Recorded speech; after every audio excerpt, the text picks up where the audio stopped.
Generation 2 introduced different design coloring for Pokemon called Shiny Pokemon by the community. These sprites range from a vibrant green Espeon to a slightly darker Garchomp.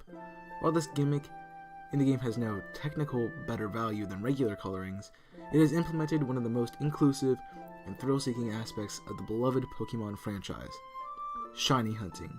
This community has been rampant since the first accidental shiny in each trainer's own journey. Many people actively search far and wide for these gems just for that adrenaline rush of finally finding that long-awaited shiny animation. In today's video, we'll be discussing something I have been recently introduced to. I call this phenomenon the Shiny Pikachu theory. Sit back and relax as we make sense of an odd occurrence, a very highly valued Pokemon.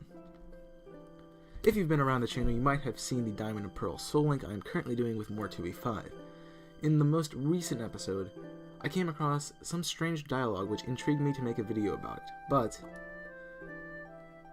the dialogue is this: in the house, here, beside the Oreburgh gym, a young boy inside talks about how some Pikachu appear slightly more orange than other Pikachu. Now, close to the boy in the house is an overworld sprite of a Pikachu that you can interact with. But sadly, there's no dialogue there except for Pikachu making Pikachu sounds. I had hoped when interacting with the Pikachu there would be a dialogue box saying, "It's a Pikachu, but it looks more orange than a regular Pikachu." Alright, I'm ready for the gym battle. Yeah, it's still better than the gym trainers. Of a lifetime. Have you heard about, I like this guy. I'm gonna say this guy's dialogue because I like it. Have you ever seen or heard about different colored Pokemon? For instance, a regular Pikachu has a yellow body, correct? Well, different colored Pikachu has a sort of orange body. Is this a shiny Pikachu? Is this a shiny Pikachu right here? Oh, I wish it had dialogue saying this Pikachu looks slightly orange. That would be absolutely cool. I think that's a conspiracy. Is it shiny? Is that Pikachu? Ooh. One flaw with the dialogue that I hope for is the fact that you haven't encountered a Pikachu unless you've played another game from the franchise. Pikachu is found at the Trophy Garden in the Pokemon Mansion just south of Hearthome City, which is not accessible until after you've completed the second gym badge, so it makes sense that this dialogue doesn't exist, but I still question whether or not the Pikachu is shiny.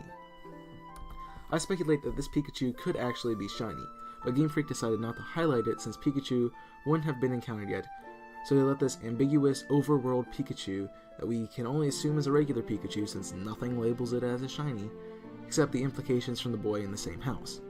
In theory, the Pikachu has a 1 in 8,192 chance of being a shiny. But why would the boy talk about shinies if his Pikachu wasn't? What if this theory is bigger than just some random Pikachu in the game?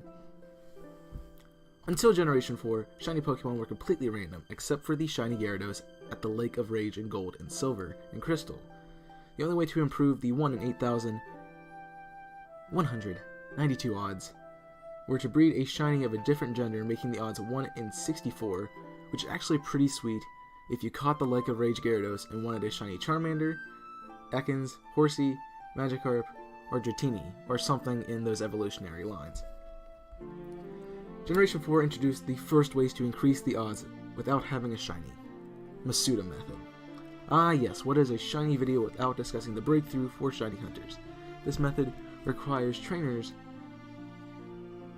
to breed 2 Pokemon from different games with different languages. But how do you get Pokemon from a different area of the world? Well, with the franchise's move to Nintendo DS, Pokemon implemented online trading feature that's still very prominent today. This allows trainers to trade across the globe using Wi-Fi and not just a link cable.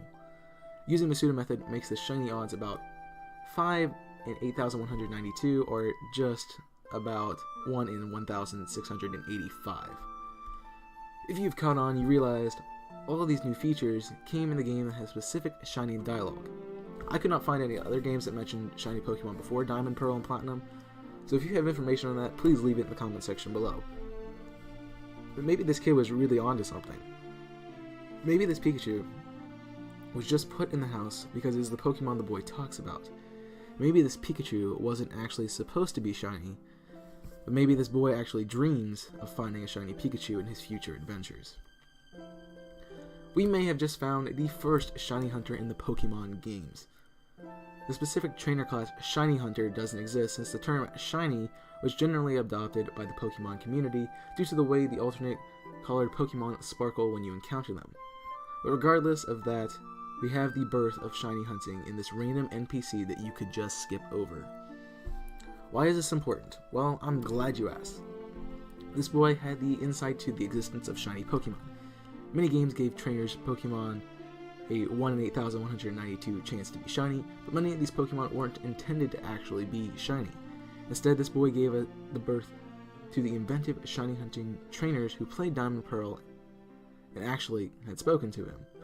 We have to assume these trainers also had played Johto games, since they were most likely clueless unless they had actually seen the Red Gyarados. Most people who played the original games when they were around were about 10 in 1996 for Japan, and 1998 in other parts of the world. So most of the people would be around 20 when Diamond and Pearl were released. These people would have had to be still hooked on the franchise from the start 10 years earlier when they first played it.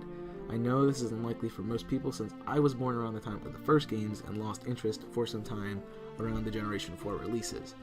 But for some people, this happened earlier on in their Pokemon franchise playing careers. Most people see Pokemon as a child's game, so going into their late teen years, many people put down the games and decide they are too mature to play these games, and instead go to play more violent games like Call of Duty. But for the few people who were intelligent enough to figure out that this boy from Oreburgh was prophesizing a new gameplay style that really hadn't been explored too much in depth yet, he began what we know as the shiny hunting community. These trailblazers into the shiny hunting realm also had access to a very good resource in the internet. The original shiny hunters most likely were adults who really enjoyed Pokemon and would have been smart enough to do some research into the shiny encounters online, finding new ways of Masuda methoding and PokeRadar, and beginning to collect these rare specimens so they many people collect now, today. So, is the Pikachu in the Oreburgh house really shiny?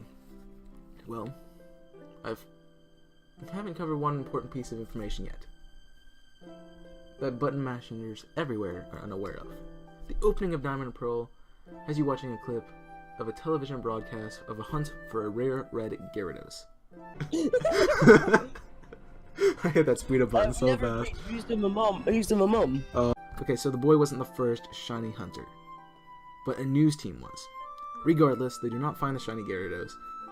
This is not only a clue to Generation 2 remakes coming right after Platinum's release, but also a nod to the increased shiny encounters through Masuda methoding in Generation 4.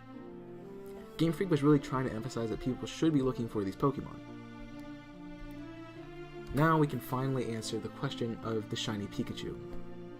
While there is no definitive data on the Pikachu, I believe the boy, awestruck with the news broadcast of a red Gyarados, began to ask questions about if his partner Pikachu could be a different color. Game Freak never intended this Pikachu to be shiny, but they wanted players, especially those who had grown up with the game, to be intrigued with a relatively unexplored part of the Pokemon franchise in Generation 4. Programmers of Diamond, Pearl, and Platinum could have had anything referenced to the Johto games, but choosing a red Gyarados was not only a nod to Johto, but also a subliminal cue to find shiny Pokemon. Well, that covers the shiny Pikachu theory. I hope you guys enjoyed this video, and if you did, leave a like to show your support. I implemented a new video feature with the inclusion of other videos, so let me know if you like that part. Also, subscribe and ring the notification bell to be notified when I release a new video.